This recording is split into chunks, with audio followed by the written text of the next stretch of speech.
woman, this is the name of your body. This is not who you are.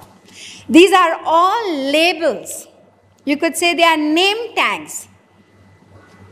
American, British, Hindu, Muslim, etc. These are labels, and some people identify themselves so intensely with these labels that they are willing to die. Die for these labels. People die for their country. And you know what is happening in the name of religion. People don't want to know about religion anymore. But it's not religion that's diseased. It's human beings. They identify themselves with religions, resort to terrorism. They not only die for their religion, but they also kill others. Mind you, these are just name tags. This is not who you are. So you are like that madman in the lunatic asylum who doesn't know himself. And in order to know yourself, you don't even need to go into any book of scripture. You can go into the book of life and find out. There are a lot of things in life that can teach you.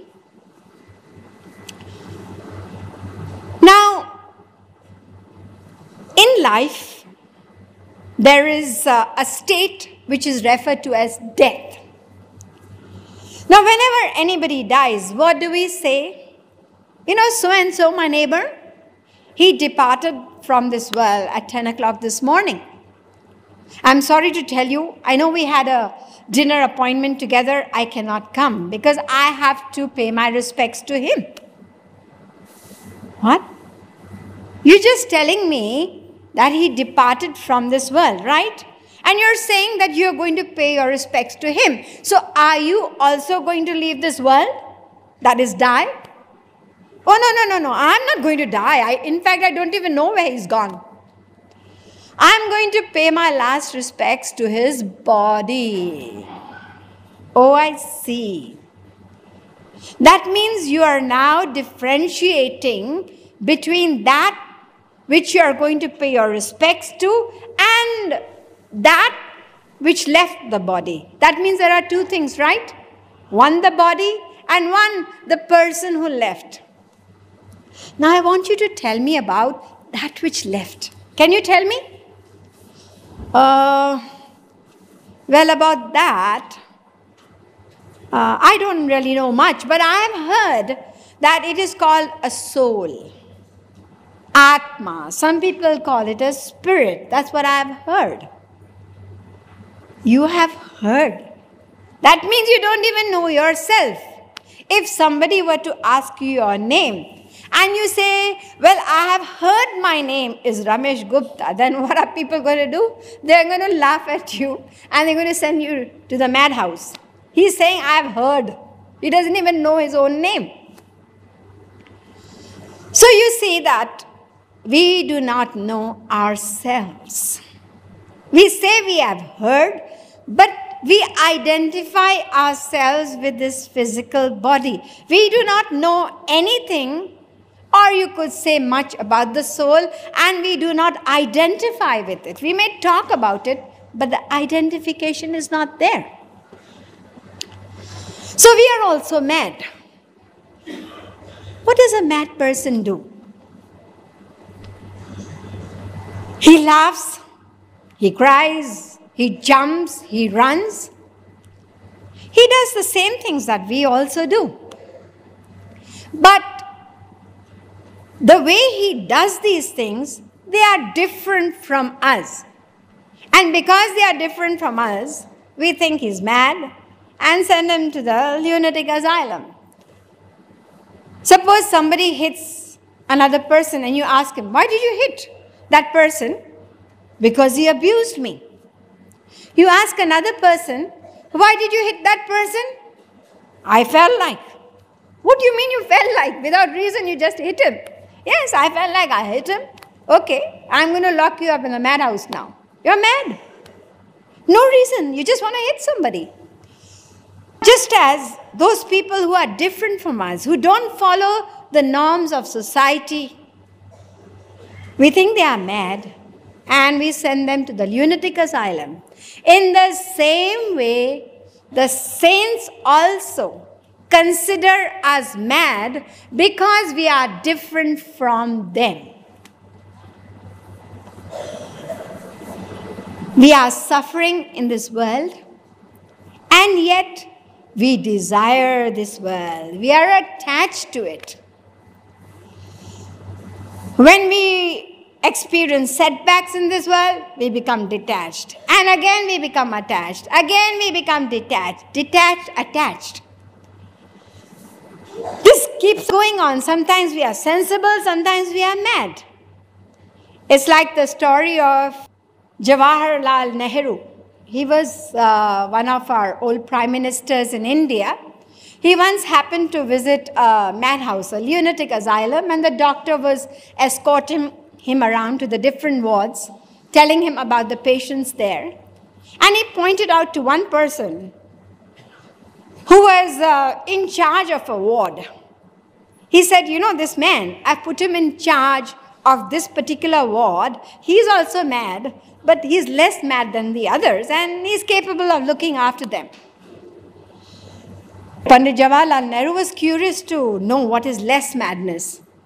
So he started talking to this person and he said, tell me what your name is. He answered, just as we do. And what is your father's name? What is your mother's name? What is your education? Where do you live? Every question was answered perfectly. The Prime Minister couldn't understand why the doctor said he is less mad. He seems perfect to me. The doctor smiled. At that moment, this person asked the Prime Minister a question. Can I ask you a question? Of course you can. Can you tell me who you are? Don't you know? I'm the Prime Minister of India, Pandit Jawaharlal Nehru. This man started laughing loudly. And he said, doctor, you know that person in the bed who says he's Mahatma Gandhi? There's another bed empty next to him. Put this man over there. Doctor said, look, I was telling you, he's mad, and now you don't need any more proof. This is exactly the way we are, detached, attached. All the time we keep changing our decisions, still we go back and desire this material world. The saints really wonder how lucky these people are. They are blessed with a human form of life, which is the highest form, and they have the gift of knowledge. And what are they doing? Their entire life revolves around just one central goal. Money, money, money. Just keep on making more money, more money, more money. And after that, what happens? We leave empty-handed. I remember reading a book called Conversations with God. Probably some of you have read this book. And I remember a particular passage, which is perfect for what I'm saying. One person approached God and said, I want to have an interview with you. Do you have time to answer my questions? God says, I've got all the time in the world. You're the person who's busy. Your line is engaged. Mine is free. Come on, ask me what you want to. He said, tell me, what surprises you most about mankind? And God replied, as children, they quickly get bored and rush to grow up. You watch children, we were children, and we would always want to imitate others. We want to wear what somebody, my elder sister, elder brother wears. Children, they want to go around in high heel shoes and imitate you. So they want to rush to grow up. They don't like being children. And once we are grown up, we long to be children again.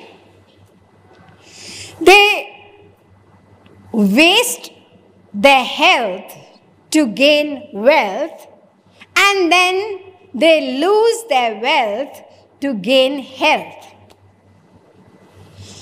And they live as though they are never going to die, and die as though they have never lived. This is the sum total of our lives. It is madness, and that's why the saints consider us mad, and we think they are mad. Just as the mad person, suppose the doctor tells a person, look, I have found out from your behavior that you are mad, so you'll have to be admitted. What? I'm mad? You must be mad. He calls the doctor mad. In the same way, we never admit that we are mad. We say, look, I'm not in a lunatic asylum. How can you call me mad? Who says you're not? We are all in a lunatic asylum. What is this world? This whole world is a lunatic asylum made by God for us. You can call it a prison house, you can call it a lunatic asylum. And those who do not know themselves, they remain in this madhouse for treatment. Just as we also, in the material world, those people whom we consider mad, we've got special hospitals or lunatic asylums for them. In the same way, God has also made this huge, big, lunatic asylum for us. And we are all here because we are mad and we need to be treated and cured of our madness. Those of us who get treated, we are liberated from this madhouse and we attain that divine abode and experience supreme bliss. Just as we have medical doctors to treat insane people, in the same way God also sends spiritual doctors to treat us. They are called saints, godmen, or Mahatmas. Now they come to treat us and they tell us what medicine can rid us of our madness. But our madness is so acute. It's not a madness of just this life. It's a madness of countless lives. Therefore, whatever medicine they are prescribing to us, it takes so long to work. Whereas the mad person in the lunatic asylum, the one whom we think is mad, he's been mad for a couple of months or a couple of years and he gets treated. Now, those of us who are less mad, we listen to the saints, we accept what they say, and surrender to them. Those who surrender are cured and are liberated from this lunatic asylum. But those whose madness is extreme, they are not willing to accept that they are mad, and they try to get rid of these saints who have come to cure them. So we are all mad, not only the person in the lunatic asylum, but all of us who are in this great, big lunatic asylum made by God. Now I know that whenever anybody is called mad, they become mad with anger. So don't worry. We can get some consolation once we know that not only we, the saints, call us mad, but do you know even they are mad? In fact, at least our madness is curable. Their madness is incurable. The great saint Ramakrishna Paramhans, who is the guru of Swami Vivekananda, a lot of people know Swami Vivekananda more, especially in the West. You know what he said? He said, my friends, this whole world is a lunatic asylum. Some are mad after worldly love, some after name and fame, and some after money. In this lunatic asylum, I am also mad. I am mad after God. You are mad after money, and I am mad after God. You are mad, and so am I, but my madness is after all the best. Their madness is a divine intoxication. Let me relate to you an episode in Sri Maharajji's life. This happened long, long ago. He happened to be giving lectures in a small little town named Raigad in Madhya Pradesh. In this little town, there was a very, very rich man. In fact, he literally owned half the town. Now, this rich man, his name was Karodimal. What a name, perfect name. He owned millions. So this man, it was a custom with him that any dignitary, any saint who came to town, it was like a feather in his cap. He would always invite them, make them sign on his register, and then he would show it around. Look, all pride, because a lot of rich men, they don't consider themselves less than God. The moment he came to know that Sri Maharaji is here to give lectures, he invited him to come to his house. Please come and bless my little house. Sri Maharaji said, I am your guest and you are my host. I will only accept your hospitality under one condition. I want you to attend every lecture that I'm going to give in this town, and then I'll definitely visit your house. This man agreed, but he never found the time, nor did he have an inclination. He was only busy making money. So he did not attend the lecture even one day, and when it happened to be the last day, he became desperate. How come this saint is going to leave town? He's not come to my house. It's going to be a shame for me. So he approached Sri Maharaji. I'm so sorry, please, I want you to still come to my house. I've not been able to attend. All the excuses. Sri Maharaji said, yes, I'll come to your house, don't worry. Today is the last day, I'm busy. What Sri Maharaji did was, he wrote a very meaningful poetry, a couplet. He sent it to his house and left that town immediately. The couplet was, नशा है तुझको दुनिया का और मुझे है दुनिया वाले का. मेरा माशूक साकी है, तू आशिक खाली प्याले का. प्यारी प्यारी प्यारी प्यारी मेरी बरसाने वाली प्यारी प्यारी प्यारी प्यारी मेरी बरसाने वाली प्यारी प्यारी प्यारी प्यारी मेरी